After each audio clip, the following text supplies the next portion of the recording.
노회찬 의원의 사망 소식은 광주와 전남에도 충격파를 던졌습니다. 정의당 광주시당엔 고인의 빈소가 마련됐습니다. 국립공원위원회가 흑산공항 관련 심의를 지연시키자 공항 건설을 주장하는 자치단체가 반발하고 있습니다. 순천 봉화산에 국내 최대 출렁다리를 설치하는 사업이 막대한 사업비가 투입된 상태에서 백지화될 처지에 놓였습니다. 전남대병원 응급실에 승용차가 돌진해 들어갔습니다. 운전자는 투석 치료를 받으러 왔다 사고를 낸 것으로 알려졌습니다. 여러분 안녕하십니까? 광주 MBC 뉴스데스크입니다. 노회찬 원내대표의 투신 사망 소식에 많은 분들이 충격을 받으셨을 겁니다. 광주라서 더 각별한 이유도 있습니다. 노 대표가 노동운동에 뛰어든 계기가 80년 5.18이었고 더 나은 세상을 꿈꾸는 그와 정의당에 광주는 어느 지역보다 많은 지지를 보냈습니다. 보도에 정용욱 기자입니다. 정의당 광주시당에 노회찬 의원의 빈소가 마련됐습니다. 갑작스런 사망 소식에 침통한 분위기에 휩싸였습니다. 얼마 전까지만 해도 사실 밝은 모습으로 뵀었거든요, 사진을 통해서. 근데 오늘 이런 일이 있을 거라고 전혀 예상도 못했고. 노동자와 서민의 입장을 대변하면서 지역에서도 친근한 이미지를 쌓아왔던 데다 6.13 지방선거와 최근 정당 지지율에서 정의당이 광주 제1야당으로 자리매김하는데 공이 컸던 만큼 충격을 더했습니다. 정의당과 우리 노회찬 대표를 아끼고 지원해 주셨던 시민들과 당원 여러분께 죄송하다는 말씀과 참담한 심정을 밝힙니다. 노 의원의 정치 인생에서 5.18은 중요한 계기가 됐습니다. 대학 시절 5.18의 진상을 알게 되면서 노동운동에 뛰어들었고 이후 정치권으로 발길을 돌려 제도권 활동을 했습니다. 5.18 기념식에 단골 참석자였던 노 의원은 2년 전 5.18 기념식에서도 동료 의원들과 함께 이무리한 행진곡을 기념곡으로 지정하라는 피켓 시위를 해서 지역민들로부터 호응을 받기도 했습니다. 또 지난 연말 개헌이 추진됐을 당시 더 많은 권한을 지방정부에 돌려주자며 천만인 서명운동에 동참했던 것도 긍정적 평가로 이어졌습니다. 2004년 출마 이후 3번의 당선과 3번의 낙선을 거듭했던 노회찬 의원. 과거 수많은 정치적 활동을 기억하고 있는 지역민들에겐 그의 빈자리가 크게 여겨질 것으로 보입니다. MBC 뉴스 정용욱입니다. 흑산공항 건설 여부에 대한 결정이 또 보류되면서 공항 건설을 기대했던 자치단체가 반발하고 있습니다. 환경부가 국가사업의 발목을 잡는다는 주장인데요. 애초에 잘 따져보고 시작했어야 하는 게 아니었나 싶습니다. 보도에 양현승 기자입니다. 국립공원위원회가 흑산공항 신설을 전제로 한 국립공원계획 변경안 심의를 9월로 미뤘습니다. 쟁점 사안은 크게 5가지. 국립공원의 가치가 훼손될 거란 걱정은 환경부가 스스로 소규모 공항 건설의 길을 터주고 입지 선정 절차도 참여해 허락했던 문제입니다. 섬지역 관광 활성화 회의에서 그렇게 된 걸로 알고 있거든요. 그때 관계부처 아마 그러면서 흑산도를 아마 염두에 두긴 했던 것 같아요. 경제적 타당성은 기재부 등이 이미 3차례에 걸쳐 변수를 달리하며 따져 사업성이 있는 것으로 검토를 마친 사안입니다. 항공사고 우려 등의 안전 문제와 주민 이동권 보장 문제는 국토교통부 소관 문제입니다. 환경부에서 법 개정을 해서 공항을 만들 수 있게 근거 규정을 만들어줬지 않습니까? 네. 그래도 지금 와가지고 안 된다고 하는 거는 조금... 남은 건 철새 문제인데 공항을 만들지 않고서는 검증이 불가능하거나 긴 시간이 필요한 세심한 분석을 요구하고 있습니다. 조류를 유인해서 조류 충돌이라든가 또 공항으로 사라지는 서식지를 보완할 수 있을 정도의 기능을 할 것인가 하는 문제는 상당히 전문적인 검토가 필요합니다. 철새 먹잇감 제공을 위한 경작지, 하천 철새 보금자리 조성 등 주민들이 진행 중인 철새 보존 활동으로는 부족하다는 겁니다. 집단 논리에 지금 이게 좀 갇혀서 좀 환경단체에 너무 의식하고 있지 않나 그런 생각이 들고 있습니다. 국립공원위원회는 외부 전문가와 지역 주민 토론회를 열어 다양한 의견을 수렴하겠다고 밝혔습니다. 그러나 이 역시 사업비의 21%, 399억 원이 투입된 지금이 아닌 국가사업 확정 단계였던 과거에나 어울릴 상황입니다. 국가는 소수의 주민일지라도 국민의 기본권인 평등권과 행복 추구권을 침해해서는 안 됩니다. 오히려 더 공격적으로 보장을 해야 된다고 생각합니다. 환경부가 입장을 번복하거나 다른 부처의 소관 업무를 내세우며 제자리 걸음 중인 흑산공항 건설 사업.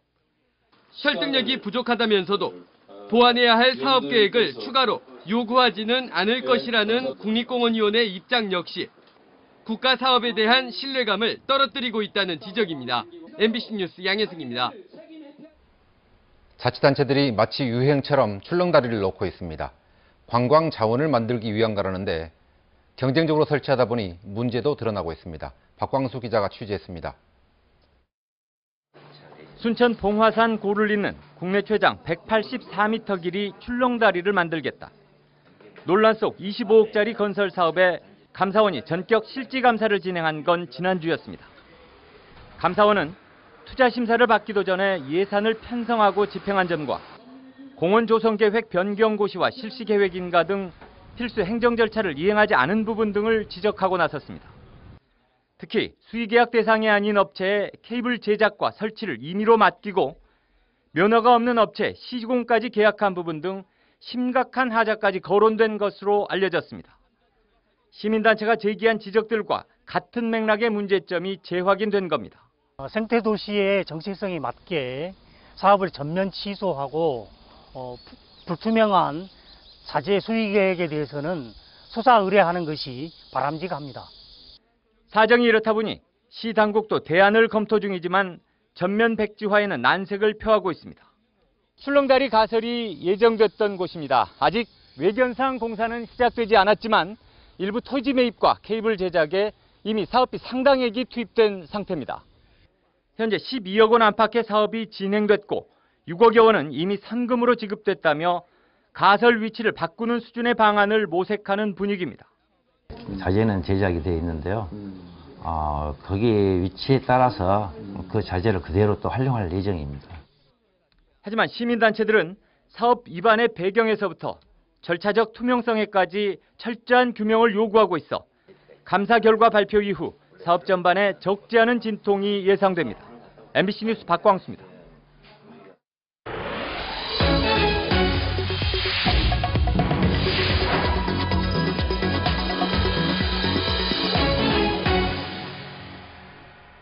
대학병원 응급실에 승용차가 돌진했습니다. 70대 승용차 운전자는 치료받으러 가던 길이었는데 사고 때문에 출입문 근처에 있던 구급차 운전자가 다쳤습니다. 김철원 기자가 취재했습니다. 응급 환자들이 많이 드나드는 전남대병원 응급실 출입문에 승용차 한 대가 박혀 있습니다. 환자와 보호자들이 드나드는 출입문 유리는 산산조각이 났습니다. 76살 이모 씨의 승용차가 병원에 돌진한 건 오늘 아침 8시쯤입니다. 뻥하게 내왔죠. 그게 차가 저렇게 승용차가 돌진할 당시 출입문 근처에 있던 사설 구급 차량 운전자 42살 김모 씨가 이 차량에 치여 응급실로 옮겨졌습니다. 차는 거기는 1m 떨어져 있었어요. 떨어져 있었는데 차가 가니까 약간 옆으로 피어오는 순간에 부닥친 거예요. 그러니까 뒤로 넘어진 거죠. 사고 차량의 운전자는 오늘 오전 이 병원에 투석 치료를 받으러 왔다 사고를 낸 것으로 전해졌습니다. 운전자는 경찰 조사에서 가속 페달과 브레이크 페달을 동시에 밟았다고 말한 것으로 전해졌습니다. 경찰은 차량 블랙박스와 병원 CCTV 등을 확보해 정확한 사고 경위를 조사하고 있습니다. 한편 이달 초 광주 광산구의 한 유치원에 승용차가 돌진해 어린이 8명이 다치는 사고가 나기도 했는데 이 사건의 원인은 운전자의 운전 실수로 드러난 바 있습니다. MBC 뉴스 김철원입니다. 앞서 보신 사고 말고도 오늘은 크고 작은 사고가 많았습니다. 25톤 대형 화물차가 도로에서 넘어졌는가 하면 모텔에서 부탄가스가 폭발하기도 했습니다. 보도에 김진선 기자입니다. 25톤 화물차가 왼쪽으로 쓰러져 있습니다. 차량 앞부분은 크게 파손됐고 중앙분리대도 20m 가까이 부서졌습니다. 사고가 난 화물 차량은 이곳 중앙분리대를 들이받은 뒤 반대편 차로에서 그대로 넘어졌습니다. 이 사고로 운전자 42살 최모 씨가 중상을 입었고 일대에서 2시간 넘게 극심한 정체가 빚어졌습니다. 경찰과 소방당국은 차량 앞 타이어에 구멍이 나 있는 점 등을 토대로 정확한 경위를 조사하고 있습니다.